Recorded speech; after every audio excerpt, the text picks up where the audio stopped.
Today on Pots and Trowels we're going to be looking at early autumn flowers in the garden, which is brought to you with the support of Cobra Garden and Allett.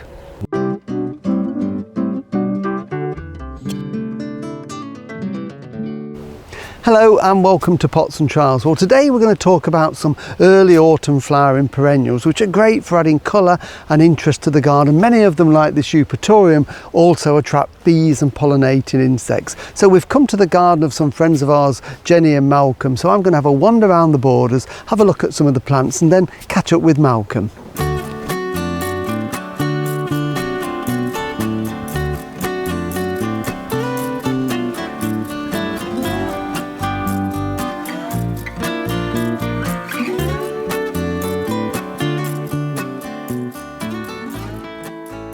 Ah, and here he is, Malcolm. I wondered where you were, pruning your rose. Indeed. This is a beautiful rose, this is. What is it?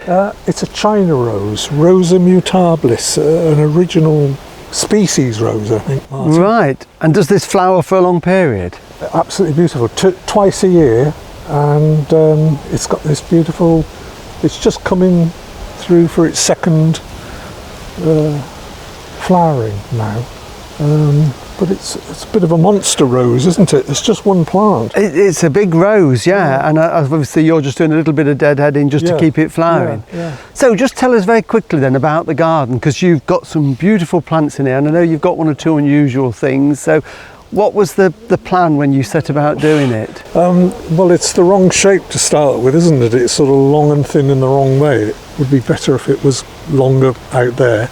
But we've split it in half. My wife is in charge of the vegetables down the far end, and so I had this bit, and then I just thought put two rectangular beds in and then these two semicircular ones and the yew hedge, just to sort of, constrain it all. So I wanted to avoid it being termed a bloke's garden, so hopefully I've partially succeeded with the perennials, which I like so much. Yeah, because you've got some quite unusual perennials in there, and I know here we are now in September, but you've got colour pretty much all the way through the summer, but this is really that late summer, early autumn colour now, isn't it? Up to the first frost, really, I'll have colour. So it's quite nice. The back bed there is just sort of coming in to bloom now, and will look good until end of October, I guess. Yeah.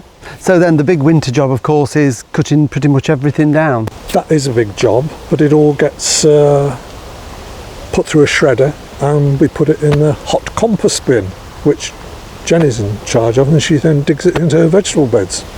So yeah, it works quite well. And that keeps the soil in good condition and everything. Indeed, so yeah, it does. Good. And what about dividing? Do you lift every 2 or 3 years and divide the clumps? One should, of course, but not always possible. Not always possible. Yes, but I do try and move it around a little bit and get rid of things I don't like, and it's got to be a good doer for me.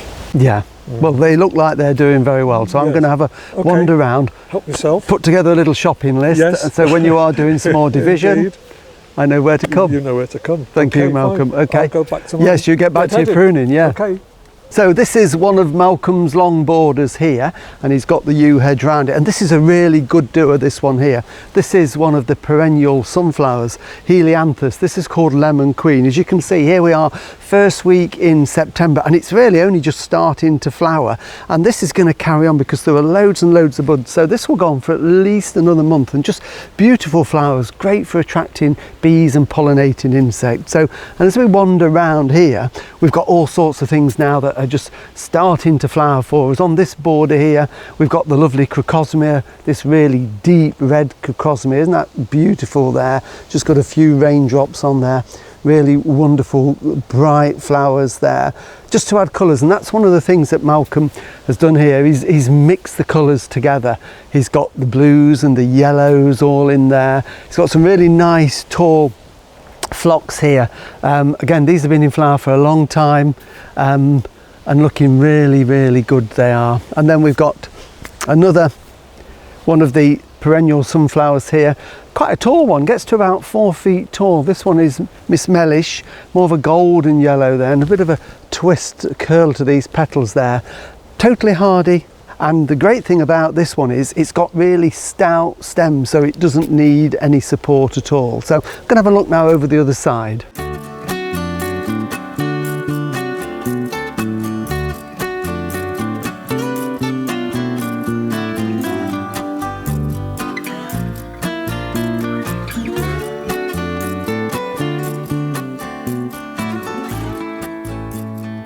Now this border here has got a very autumnal feel to it. These are heleniums, absolutely wonderful plants these are, beautiful colour range. And this is at the top of the long walk where the borders are, with this curved bench here. And then to come we've got the Michaelmas daisies. These will be in flower in October, and then we've got the grasses at the back that just give that lovely movement, so it's going to look good for the next few months. And it's just lovely to sit here and look at the borders, a nice place to sit and relax and have a cup of tea. Did I mention a cup of tea? I'll just wander on again.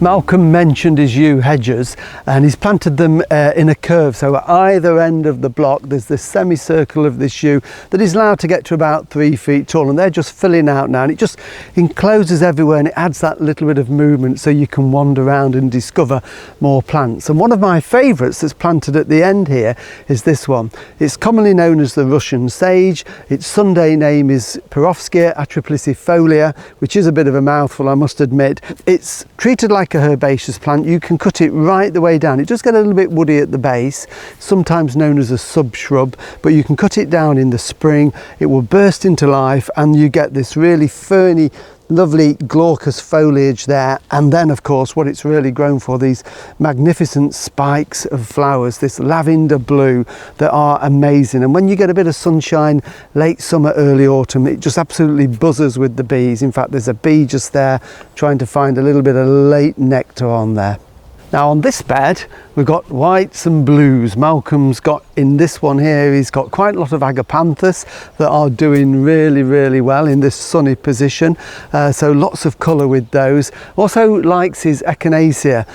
This lovely white one here is doing particularly well, and again these, known as the coneflower, attract the bees and butterflies and pollinators onto it, and these will flower right the way through till the end of September. Look absolutely wonderful, and even when the petals fall off and you just get the cone on the top, they're really attractive. So he's got the pink ones and he's got the white ones, and another rose. We've got the rose at the other end, we saw the China rose, but in this bed we've got this very pale single yellow rose there that are planted in a group, and this is called Tottering by Gently, and what a lovely delicate rose that is. And when that fills this patch, it's going to look absolutely amazing. And then on this side we've got something a little bit unusual. Malcolm does like to put unusual things in. Very tall, this is a bit lanky, isn't it, in a way. This is how it grows. It grows to about 3 meters tall. This is an Althea, member of the hollyhock malva family this is, and this is Althea cannabina. It's commonly known as the palm leaf marshmallow, and this is how it grows. And you don't get masses of flowers at any one time because they're only very small and dainty, but there's always flowers on it for quite a long period through late summer and into early autumn. And like everything else Malcolm's got in these beds, this can be chopped right the way down in the autumn or the winter, and this is how it grows in 1 year. So bags of colour still in the garden here, but there's lots of things still to come, like all the Michaelmas daisies. We've still got the sedums that have yet to flower. So this garden will still carry on looking really good right the way through, well into autumn or even early winter time.